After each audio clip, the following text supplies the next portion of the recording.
എൻ്റെ പേര് ബാലകൃഷ്ണൻ. ഞാൻ 21 വർഷമായിട്ട് ശബരിമലയിൽ പറകൊട്ടിപ്പാടുകയാണ്. എനിക്ക് മുമ്പ് എൻ്റെ അച്ഛനായിരുന്നു. അച്ഛൻ 61 വർഷം ഉണ്ടായിരുന്നു. 61 വർഷം കഴിഞ്ഞ് അച്ഛൻ മരിച്ചപ്പോൾ അതിൻ്റെ തുടർച്ചയായിട്ട് അതിൻ്റെ പിൻഗാമിയായിട്ട് വന്നതാണ് ഞാൻ.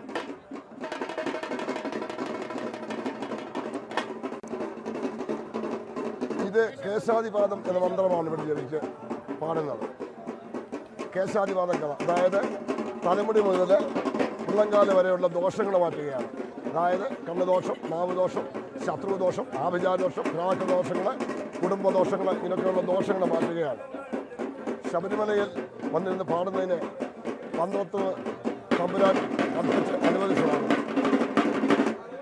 വർഷങ്ങൾക്ക് മുമ്പ് ഭഗവാൻ ഇവിടെ വരുന്നതിന് മുമ്പ് ശിവഭഗവാൻ പന്ത്രത്ത് വെച്ച് ഭഗവാന്റെ ദോഷം മാറ്റുകയും തുടർന്ന് ഭഗവാൻ ഇങ്ങനെ പോന്നു കഴിഞ്ഞ് ഇവിടെ തീപിടുത്തം ഉണ്ടാവുകയും തീപിടുത്തത്തെ തുടർന്ന് പ്രശ്നം വെച്ച് നോക്കിയപ്പോൾ വേലന്മാരെ കൊണ്ട് പാടിക്കണം എന്ന് പറയുകയും പന്ത്രത്ത് തമ്പുരാൻ ഒരു കുടുംബത്തെ കൊണ്ടുവന്നു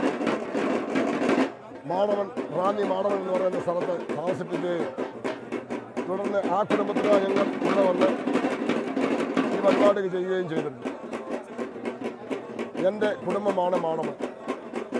ഇവിടെ നിന്ന് തുടർച്ചയായി വന്ന ആളുകളും എൻ്റെ ബന്ധുക്കളുമായിട്ടുള്ള ആളുകളാണ് ഇവിടെ വന്നിരുന്ന് ഈ കർമ്മം ചെയ്യുന്നത്.